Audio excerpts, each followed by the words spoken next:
Hey everybody, it's Mark Polson from the Landcat here, and in our lovely little studio, I'm joined today by Richard Clark, who's Commercial Director of Origo. How you doing, Richard? I'm all good, thanks, Mark. Nice to see you. Excellent. And what is our topic of conversation today? Topic of conversation today is letters of authority. You know, I thought I couldn't have any more fun this week, but I think we might just be absolutely about to prove me wrong. Yes, absolutely you can. Excellent. Okay, well, let's get into it. Brilliant. So, Richard, we worked together on Letters of Authority. We did indeed. A while back. That was in 2023. I'd like to say that was back when I had hair, but I didn't. I didn't have hair then. And we did a paper together called Just Fix It Already. We did. Which I remember working on it, and it was pretty frustrating. It was absolutely quite a remarkable yes. experience, really. And the level of kind of frustration and anger coming out of advisors that we spoke to about this issue was quite remarkable. Now, that is, gosh, we did the work for that thick end of 2 years ago, and it was published about 18 months ago. Where are we now? How far have things come since we did that paper? I would absolutely love to sit here today and say, we fixed it. Truth is, we haven't yet. There's still plenty of pieces to go on this jigsaw. Where are we today? Letter of authority still, for most advice businesses, remains a very frustrating thing. It still takes too long. It still gets in the way of new client relationships forming properly, and we don't yet have a consistent way of doing it across the whole industry, which is frustrating. As you know, we tried to fix that with our Unipass Letter of Authority service. And what really has changed over the last 2 years or so is that we've come to the realization that you absolutely need everybody in the market to fix it properly. So you need to make sure that you've got everybody engaged in the one service and getting a consistent view across the industry for this to be fixed. So that's what's changed. We've done some things different. We've engaged all of the providers in the market rather than just a select few who want to subscribe to a service. And we've got letters of authority going to them on a consistent basis now, which is starting to show the fruits of our labor in this. We've got thousands of LoAs going through a month now, whereas we had a trickle before. So this is going well, but we're nowhere near the fix yet. And one of the things that I've observed over the last little while is that, first of all, I think advisors have now moved to a point of not just moaning about it and being cross, but identifying that this actually should be quite easy to fix. Now, we're going to dig into that in just a little moment. But alongside that, we've not just at Origo, we've started to see other organizations start to launch propositions to try and fix this as well. This is your bit, not theirs. So, you know, they are who they are. But there's lots of different approaches out there and lots of people trying to fix the issue. I'm sure you're all meeting common impediments or problems along the way. Absolutely. What are those? What has stopped us getting further than we have in the last 2 years? The killer thing for me is that there are so many different legacy processes out there in the different provider and platform organizations across the market. If you literally say there's 150 organizations who this could be relevant for, there'll be 150 different processes to do it. And they are all substantially different then. It's not just little tweaks here and there. Even within organizations themselves, I won't obviously name them, but one organization says to us, well, yeah, we'd love to get it consistent across our group, but there's 18 different teams across the group based in different locations who all do different things. They're all processing letters of authority. So the reality is it's not just a case of there's 150, it's 150 times however many teams they've got as well. So getting that consistency across organizations, number one problem. And there's a number of different ways you can solve this. So we're delighted to see other people coming in and having a crack at this as well. There's different models as to how you do it. But for us, the number one thing is it's got to be whole of market. You've got to give the advisors one system which does everything for them so that they don't have to think, well, this is over here, so we'll do that one for that letter of authority. We've got another letter of authority over here. We'll do something different. That causes confusion, causes delay, and actually advisors generally just want somebody to solve this and say, there's your solution. Okay, so I get that there's huge fragmentation out there, and I love that story about one provider with 18 teams. That's yes. I can absolutely see that would be the case. And of course, businesses buy other businesses, and we're all very used to that. The world is the way it is. To me, if I'm looking at that kind of clean, the answer is surely to have a standard that everybody meets. And of course, Criterion are very engaged and long history of working with Origo one way or another in developing standards. Why haven't we got just put in a standard and get this fixed? Absolutely. And if you step back and think, how would you do this from the start?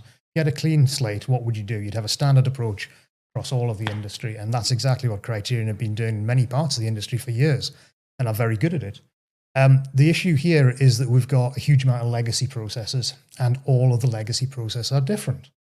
And if you look at what the process is you're trying to solve here, the letter of authority, it's not one of the sexy processes across the platforms and providers. So it's difficult to get that change to move to a standard approach up their agenda. And actually what they just want to do is somebody to take away the problem and make it easier for them to get the letters of authority out to the advisors in the simplest way possible. So standards have, quite frankly, they could have a place in this in the future, but right at this moment in time, I don't think the industry as large is ready for a standardized approach. So that's quite interesting. So what we're saying is then that because of the nature of how the industry's grown and legacy and so on over time, this is an investment issue for providers, that there's simply the level of investment they would need to put in order to meet standards or embed those in these old mainframe systems that drive a lot of these products. It's uneconomic for them to do that. Yes, in a word, that's exactly it. I don't think, from our discussions with the vast majority of these providers and platforms across the industry, the will is there to do it. So this is not a case of they don't want to do it. They do, but they want an economic way to do it. And they've got to build internal business cases to do the change. And if you give them too much change at once and say you have to junk everything you've got here and move to this thing over there, well, they can't do it. It's not something that is going to get high enough up their list of priorities for the development spend they've got.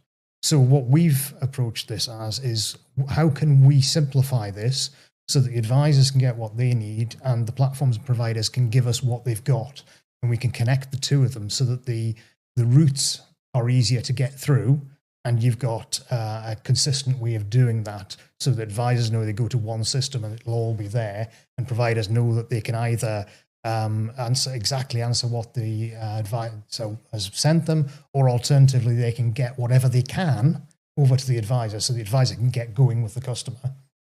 Okay, that's really interesting. Okay, Richard, so let's pretend for a moment that some of the people watching this aren't absolutely bathed in this issue all the time, and they're kind of watching it, or they're a kind of unwitting or unwilling participant in what's going on. One of the things that it took me a while to kind of twig as well is that what we call the letter of authority problem isn't just letters of authority, is it? Can you unpack it for us a little bit more? It's very much a data problem. So this is about getting data from one place to another as efficiently as you can and making that auditable and trackable. The problem itself is all about how you integrate the advisor with the provider so that what goes on is digitally sent quickly, efficiently, and it can be repeatable. So if you get that process right across the vast majority of the providers in the UK, and we can get something where advisors know that they absolutely can go to one place for it, then you've probably solved 80% of the problem. Okay, because I think some people perhaps forget that just the principle of saying to a provider, listen, I now represent this client, please accept a data request from me. That's maybe the easiest part of this. Yes. And hands up, it took me a while to get my head around that fact, because I've certainly dealt with advisors who've had a good moan to us saying, I can't even get through the door. Yeah. And I've got an FCA number, I am who I say I am, I check out, but really we're into what is in a data request. Indeed. And what's reasonable to ask for and what's not reasonable. It does. And we get a lot of disconnects between advisor has asked for a list of things and they've perhaps even uploaded a checklist as to what they want. Provider looks at that and thinks, I haven't got some of that. And then that sort of stops the process, where actually what you want to do is keep the process flowing. You want the provider to go back with whatever they've got, and then the advisor will look and say, well, actually, I can start the conversation with my customer based on that. we might have some more interaction in terms of additional requests and stuff, but actually I've now got the basics there that I can start work from. And I know I can have an informed conversation with my client based on what I've got. So it's absolutely valid for us to send what the provider's got at the time and get that as quickly as possible to the advisor so that they know they've got something to work with. It's so interesting, isn't it? Because advisors, I mean, no advisor is sitting here today, but I suspect they would be saying, well, look, it's not me that wants the information. It's regulation, or it's my compliance, or it's necessary for that. So, for a provider to say, well, it's not reasonable for you to ask for that, or we don't have that information, is preposterous. It's absolutely preposterous. This is just, the basic entry criteria of being a provider and taking money off people every year. Okay, so we understand, I think, some of the constraints of legacy. I think that'll be very frustrating for a lot of advisors to hear, because it feels almost like a convenient excuse. However, I think it is. I mean, it's not all bad out there, right? There are some big providers who are genuinely trying to make this work. Yes, absolutely there is. And advisors have got every right to expect the information they need to service their clients. They've got every right to expect this to be GDPR and consumer duty compliant, and that they should get that in a reasonable timescale. That's absolutely reasonable to expect all of that. Providers have got what they've got at the moment, though. We talked about somebody having 18 legacy systems in different places in the UK, all under one group banner. That's difficult to coordinate. But there's some good practices. We speak to Scottish Widows and Aviva, for example, about really shortening the period by which letters of authority are out there, and they've got big plans to do that. So good practices are out there. What we need to do is make sure the good practices overtake the bad ones, and that rather than the majority of the experience of advisors is a bad one, which is pretty much where it is at the moment, we get the majority of the experience as a good one and is provided in a quick timescales and gets enough information so they can start the conversation with their client. Okay, so we've talked about legacy, and it's good to hear that there are some kind of pockets of kind of hope out there. This is all feeling a bit grumpy, to be honest. Let's talk about newer providers, though. This is a market, of course, where there's a bunch of big beasts that have been out there for a long time, hundreds of years in some cases. But there's lots of newer providers as well. In your experience, are the more kind of greenfield, newer, more digital first providers, are they designing in these kind of processes in the right way? Yes, largely I think they are. I mean, in one sense, they've got it a little bit easier because they have got a greenfield site and they can do something and they can take best practice from where that exists in the industry. So they're lucky in that respect. And also it'll be a limited amount of letters of authority that go to them, because normally when somebody is moving business, they're moving from a large existing player to one of the new players rather than moving from them to somewhere else. So it will come through in time, but it's probably less prevalent in the industry just because there's less business on the newer providers' books.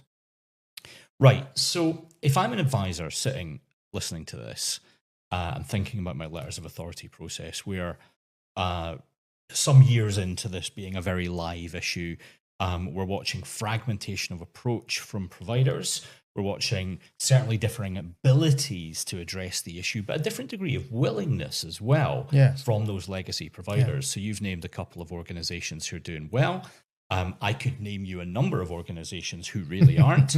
And I could name you a whole class of organizations in terms of the consulting actuaries who, I mean, if there are any voodoo dolls left that don't have the names of those businesses, and full of pins from advisors, I'd be very, very surprised. So the standards vary widely. And it seems to me, from my sort of amateurish viewpoint, that some of this is about willingness, because, okay, maybe you can't change your systems. You can certainly throw bodies at this problem if you want to pay for it. If you don't want to pay for it, then we're stuck. Isn't the inescapable conclusion of this that if the industry won't do what it's meant to do to help the profession serve clients properly, we're going to have to regulate it? What do you think? I think we kind of do regulate it. It should be being done, to be frank. Consumer duty speaks very, very highly to letter of authority. Do no foreseeable harm. Okay, what do you think hanging on to a request for 2 months is? Client's trying to do something. advisors asking you to take over that account, or very least getting some information on that account, and that's not being provided for one reason or another. That is foreseeable harm being done to a client right there. Also, Consumer Duty speaks very highly to making it easy to exit arrangements. Well, the letter of authority, again, is because you're changing something as a client, changing something on behalf of the client as the advisor. That's getting usually exiting an arrangement and setting up a new one somewhere else, or it can be anyway. So Consumer Duty is already there and is already speaking to precisely this. So there should be no excuses. This should be front and center of all providers thinking when they look at the processing of letters of authority. It should have to be GDPR compliant, and it should be very much Consumer Duty in their minds when they're doing it. So would your argument be that there's already enough regulation to cover this? There is. It's just a case of getting on and doing it, because Consumer Duty already talks to the key problems that letters of authority have. At some point in time, I suspect somebody's going to come a cropper with it, and the regulator's going to start asking some questions. So yes, the regulation is probably there already, and we just need to simply be cognizant of it, and as an industry understand that clients want something. It's their right to ask for it. Advisors have every right to ask on their behalf, and we should enable that as an industry to happen in the simplest and easiest way. From our perspective, it should be free for advisors to do this, so there's no costs for them. They're providing an absolutely a wonderful service to their clients, and they should get the information they need to do the job. That sounds right. I guess we'll bring this to a close now, but it's hard for Richard to perhaps say some of the things that you might want to say because of the chair he sits in. It's a lot easier for me.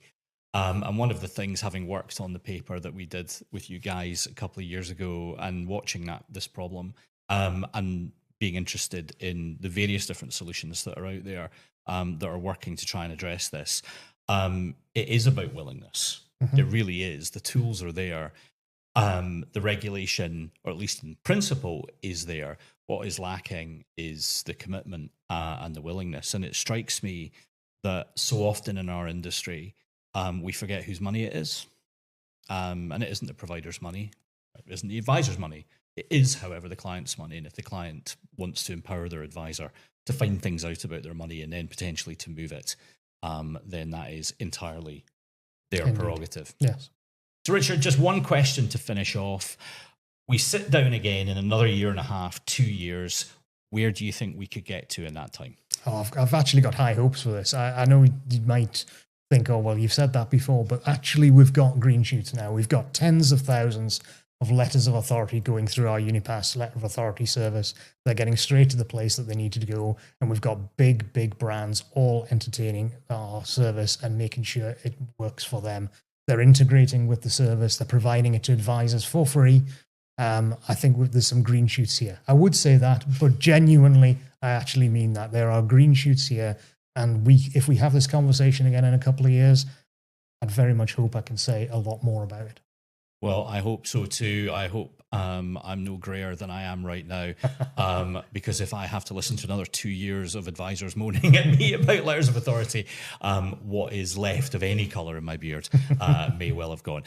Thanks very much to Richard Clark, Commercial Director of Origo. Thank you.